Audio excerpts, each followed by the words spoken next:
kind of looks like my timing sucks this morning. Last couple of days, they've been just finishing going out after coming in for water when I fed. And I haven't changed my timing any. But by what I see, handful of calves and a cow up there.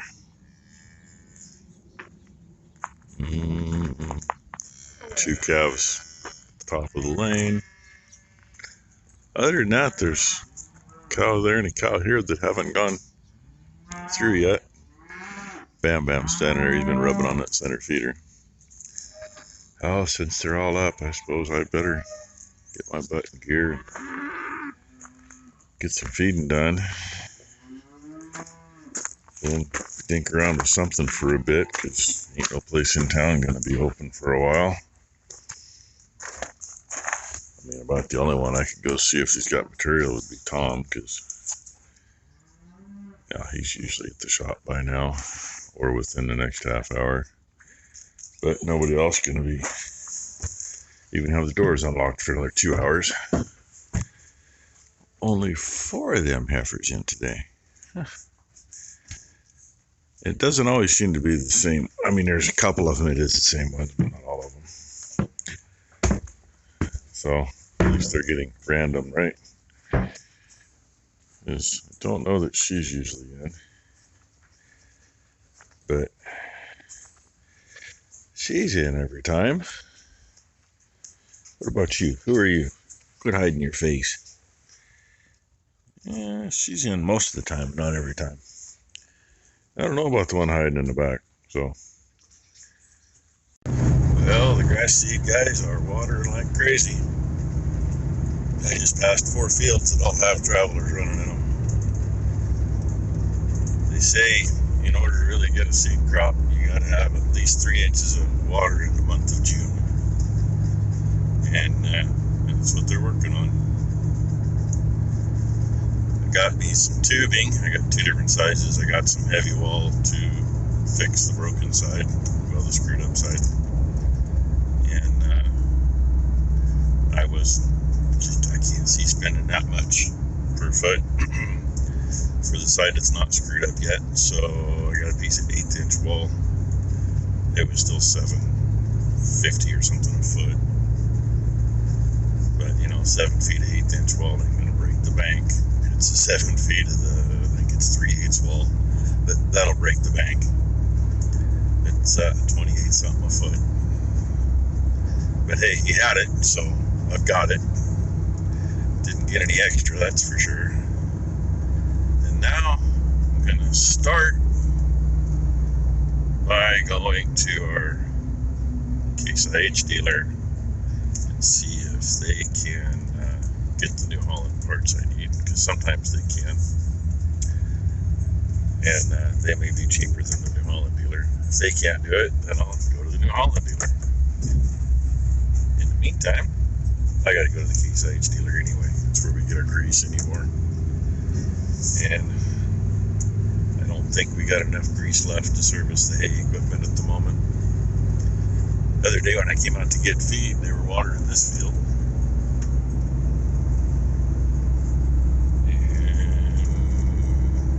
There was 3 or 4 others I saw the other day too. Anyway, you gotta do what you gotta do to get something, even though you can't even get a contract for grass seed this year yet. There is 0 price. Nobody wants to even think about. The only guy I know, he's really, really tight with one of the outfits that cleans and peddles it. I mean, like him and the owner are pretty much best friends, and he says, "Hey, I want a contract." His buddy says, "Nope, I don't care who you are. I'm not getting any contracts right now, not until there's a price." Because, I don't know, just our screwed up world, I guess. Saw this piece was down in the rain the other day. Looks like they come in and fluffed it out. Another little piece behind me a little bit that was down too, and it's in a bale. Bales aren't quite green. Well, they're kind of green, but obviously I got rained on. I might have got rained on in a bale, but I don't remember it being baled the other day. But here in a few minutes I can show you if it's still there. Neighbors at the end of the road, they had a bunch of little bales in the bale when it rained. They didn't get any of it picked up. I'll be darned, they got part of it picked up. Some out there. Kind of surprising, but then, you know, maybe they got dry enough to put in a stack. They got a 3-wide New Holland bale wagon, and they either there's a setup to unload onto an elevator, so they either unload, put it up in the loft, or it just goes straight into a stack in another barn. And I don't like having wet bales that get stacked on a wagon and stuck straight into a stack. You don't know what they're gonna do. It only takes one. Oh well, not mine. Hopefully it's good. I need to check ours and see if they're dry enough to stack anyway. That's kind of on the list for today. And yeah, hopefully we'll have the parts that gotta come from New Holland by the end of the week. Might be next week, but not like we're dead in the water if we end up with anything to do. Ain't very often to drive vehicles out here besides the 4-wheelers and tractors, and of course trucks to pick up bales. Had to do this little piece, it really needed it. And I think we're gonna hold off on that piece for a little bit. So get these two up here done. Cow's still got quite a bit of eating to do right there, so we'll let them have that. Then I just got to figure out what we're going to do over here, because we want to water it up. Try to get another cutting off, but at the same time we need another pasture to move to. So we will see what happens. Gets to bounce around on the 4010 for a while. See, moving right along, but you know, it's doing what it's supposed to do. It's ripping up the dead stuff and scattering what little bit we might have missed. Looks like I better back up or she'll run me over. Right there's the edge of her last pass. Somewhere in there anyway. It's hard to tell looking that way. Well, maybe that's not it. Dang. I was off a wee bit. Looking over here, it looked like it changed. Who knows? Maybe she got lost. No, it got done. She wanted some water, so I got her some water and a Powerade. She got quite a bit on that. I figured she would. Just take that thing back down to the bottom and dump that in a pile. Cows will eat it. Hey, start with the good side first, right? It slid in about halfway.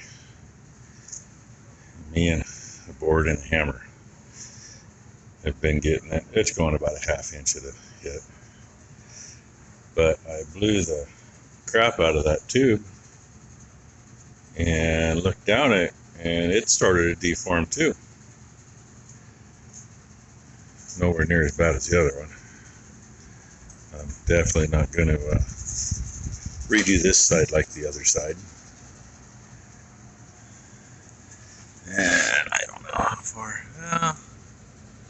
Yeah, I'm pretty much past the deformation by the looks of it. I'm to about here. So get that through and get this one welded up. I mean, it's literally twice the meat that it had factory. I'm damn near that much more we're adding to it. So hopefully it will keep it from getting any worse. And if you look down, if I can get my hand in the right position, not like there's something in my way. Look from this one to the other one. Come on, get in the right spot. There we go. It looks like it might have sagged just a tiny bit, but they could have had it off that far when they built it too. You never know. And from what I found out today, getting parts, I don't think I mentioned it yet, that's not the spring that goes on that rod. What they say for this rod is a much smaller spring than that. That spring is 1 3/4 inches outside, and what they say is 1.5 inches. Nominally the same length. I mean, a 1/16 inch difference in length. But I got a feeling somebody either upgraded because they couldn't get the other springs, or upgraded because they were breaking the other springs because they're a lighter spring. So I got one of these springs coming, just like was on it, and the rod, and it came up with a little cheaper price, but by the time we get it shipped here, depending on what part of the country it's coming from, yeah, you know, but local dealer and not one that's at the other end of the country. Anyway, I'm going to go back to beating, and then I still have to cut that one off. I'll cut it about right there, leave about 1 foot or so of the original pipe, and the piece I cut off that end earlier, I got a weld back on that one, and then that piece sticking up in the air, that's the new piece. That's a piece of DOM tube that's considerably stouter than the original. Considerably more expensive too. But anyway, back to beating. Might be a little damp yet. Probably not too bad. Got them fed. Brooke's pulling up so she can load Blakely up and go home. Blakely got to go meet Becky's dad today, and her great uncle and her great aunt. So that was cool. And one of Mom's friends was up here, got to meet Blakely too after she got back. And it's 90 plus degrees. So I'm done welding for the day. Why? Because I can be. So thanks for watching. We had a pretty good Monday. Everybody has a great Tuesday.